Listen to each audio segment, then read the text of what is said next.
Hey, I'm Sarah, and I was just sent this ultrasonic jewelry retainer dentures cleaner. This is a really neat design. I'm going to show you all the different features of it. First of all, the whole top comes off so it's easy to clean up and dump out, and then it just simply sits on here. It does have a little area here that says front, so you easily know which way to put it on there. Just simply plugs into a standard 110 outlet, and as you see right there, you actually have a UV light that you can put on there.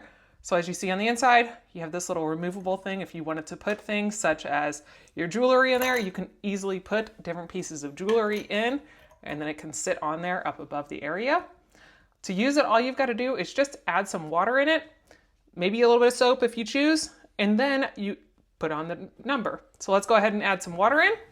So now we've got our water in, click right back on. We're going to put on our lid.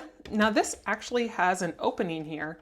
So if you did want to open it up and add things, say like a toothbrush, you can put your toothbrush head in there, and then that is a nice little area so it doesn't have to lay down anywhere.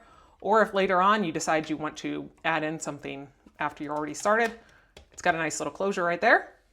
Whenever you use it, you have the option of 300 seconds, 480 seconds, or 600 seconds. So we are just going to put it on this quick clean right here. We'll turn on the UV light to kill any sort of anything on the rings. Then we will let it do its thing.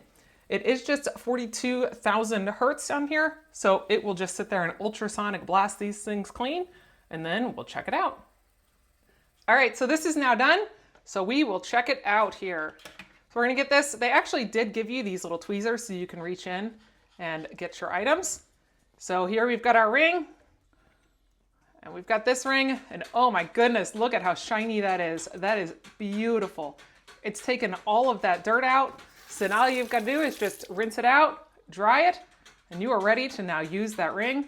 It looks really nice and clean, ready to go, and super easy. All you had to do was just press the button, and with a less than 45 decibel noise, barely even heard it going on.